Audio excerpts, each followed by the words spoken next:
Los Angeles Clippers merupakan salah satu dari dua tim yang berada di kota Los Angeles.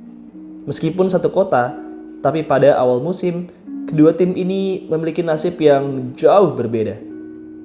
Pada 27 game pertamanya, tim berlogokan ungu dan emas, yaitu LA Lakers, tercatat mempunyai rekor 18 kali menang dan 9 kali kalah.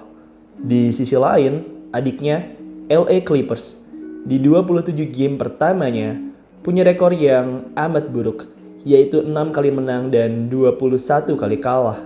Atau artinya, mereka hanya punya persentase kemenangan sebesar 22% saja di awal musim. Sangat buruk. Clippers sendiri bisa bermain seburuk itu karena beberapa faktor. Yang pertama adalah karena badai cedera. Badai cedera merupakan faktor utama dan yang paling menjadi penyebab dari porak-porandanya Clippers di awal musim. Di awal musim, dua pemain yang seharusnya menjadi pemain bintang mereka, yaitu Bradley Beal dan Kawhi Leonard, mengalami cedera. Beal yang datang untuk menggantikan Paul George mengalami cedera pinggul parah yang bahkan membuatnya harus sampai absen sampai akhir musim. Sementara itu, The Claw, Kawhi Leonard, sempat tampil bolong-bolong di awal musim karena cedera ringan. Selain Bradley Beal dan Kawhi Leonard, pemain-pemain rotasi penting seperti Derrick Jones Jr. dan Bogdan Bogdanovic juga mengalami cedera di awal musim. Hal ini menambah buruk permainan Clippers di awal musim. Faktor kedua adalah defense. Defense Clippers benar-benar berantakan di awal musim. Tanpa adanya jagoan defense Kawhi Leonard, tim ini langsung berubah. Dari yang di musim 2024-2025 berada di top 5 defense terbaik, menjadi top 5 defense terburuk di musim 2025-2026. Pergerakan kaki para pemain Clippers amatlah lambat dan mereka sering ketinggalan. Hal ini kemungkinan besar karena roster mereka yang sudah tua dan memang kurang dalam. Alasan ketiga adalah masalah internal. Clippers diwarnai dengan cukup banyak masalah internal di awal musim. Salah satu masalah internal terbesar adalah masalah internal Chris Paul. Musim 2025-2026 bersama LA Clippers ini seharusnya menjadi musim final Chris Paul di NBA. Sayangnya, masalah tak terduga terjadi dan hal ini sampai-sampai membuat Clippers terpaksa mendepak Chris Paul. Oh ya, ngomong-ngomong, buat kalian yang pengen nonton detail tentang didepaknya Chris Paul dari Clippers ini, kalian bisa tengok videonya di kanal YouTube Ina Basketball ya. Dan buat kalian yang pengen beli jersey dari Chris Paul, kalian bisa cek link yang ada di pojok kiri atau di kolom deskripsi. Alasan keempat dan alasan terakhir adalah kurang dalamnya roster Clippers. Clippers memiliki bench player yang tidak terlalu baik. Hal ini sebenarnya bisa dimaklumi. Tim ini merupakan tim dengan rata-rata usia tertua di musim ini, yaitu 33,2 tahun. Pemain-pemain tua mereka tidaklah bisa bersaing dengan para pemain muda di NBA. Mereka juga punya bench yang buruk. Usai melepas Norman Powell di musim lalu, kondisi kedalaman roster mereka jadi semakin hancur. Penambahan dua pemain baru yaitu Brook Lopez dan Bradley Beal juga bisa dibilang sebagai penambahan yang kurang efektif, terutama di awal musim. Lopez yang sudah tua tidak mampu tampil seperti musim-musim sebelumnya. Begitu juga dengan Bradley Beal yang malah berakhir cedera dan tidak bisa main lagi. Manajemen terlalu fokus kepada para pemain veteran dan pemain tua. Hal ini membuat pemain-pemain muda Clippers tidak bisa terdevelop dengan baik dan tim ini jadi tidak punya bench yang dalam.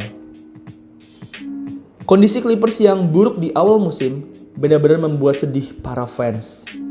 Salah satu fans setia Clippers, Robert Flom, bahkan sempat men-tweet seperti ini. Jika seandainya Clippers bisa punya larian 15 kali menang dan 3 kali kalah, maka aku akan memprint tweet ini dan kemudian memakannya. Tweet tersebut sendiri ia posting di 20 Desember 2025. Dan rupanya tweet tersebut tidak bisa bertahan lama. Sekitar 1 bulan kemudian, Clippers beralih dari yang sebelumnya merupakan tim yang buruk menjadi tim yang luar biasa bagus. Saat ini, di 18 game terakhir mereka memenangkan 15 game di antaranya. Para pemain Clippers sendiri mengaku mengetahui dan termotivasi akan tweet dari Robert Flom ini. Salah satu pemain bintang Clippers, Ivica Zubac, berkata bahwa ia merasa terhibur dan termotivasi dengan tweet ini dan menjadikan tweet tersebut sebagai motivasinya untuk bisa bermain lebih baik. Beberapa fans Clippers di arena juga menagih janji dari Robert Flom usai mereka menyelesaikan larian 15-3-nya. Di pertandingan melawan Brooklyn Nets beberapa waktu yang lalu, terlihat beberapa fans membawa banner bergambarkan tweet dari Robert Flom pada Desember 2025 yang lalu. Menariknya, Robert Flom tidaklah kabur usai Clippers benar-benar meraih rekor 15-3. Ia mengatakan ia akan memakan tweetnya ini dan disiarkan secara live pada 26 Januari waktu Amerika Serikat. Clippers sendiri bisa punya rekor yang bagus ini juga karena beberapa hal. Yang pertama adalah panasnya Kawhi Leonard. Leonard merupakan mesin utama dari tim ini. Usai sembuh 100% dari cedera, ia langsung tancap gas dan mengalahkan tim-tim yang ia hadapi. Kawhi benar-benar on fire dalam larian ini. Tercatat, sejauh ini, Kawhi telah mencetak 20 poin atau lebih pada 23 pertandingan berturut-turut. Hal ini merupakan hal yang luar biasa. 23 buah 20 poin gamenya secara berturut-turut ini merupakan yang terbanyak di sepanjang karirnya di NBA. Alasan kedua adalah karena bangkitnya performa dari Harden dan para pemain rotasi.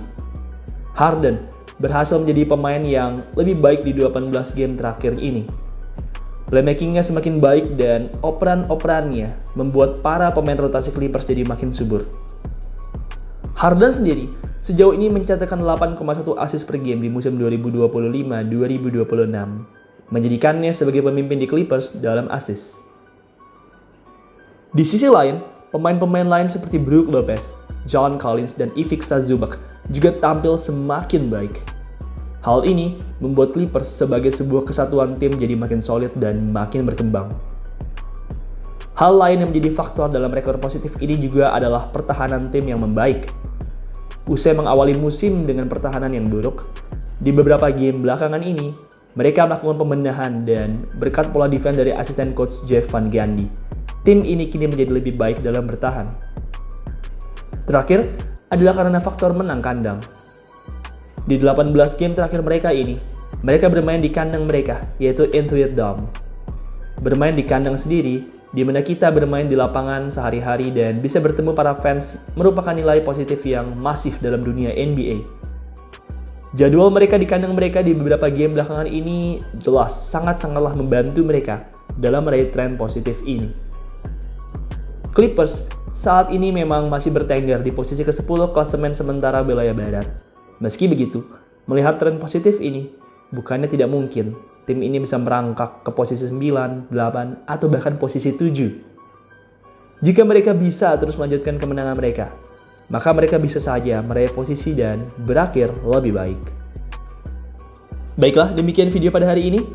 BTW, buat kalian yang pengen beli jersey LA Clippers atau jersey Kawhi Leonard, kalian bisa langsung aja ya klik ranjang yang ada di pojok kiri bawah atau di kolom deskripsi. Oke, demikian video pada hari ini. Semoga teman-teman semua sehat selalu. Terima kasih untuk teman-teman semua yang sudah menonton dan sampai jumpa di video selanjutnya.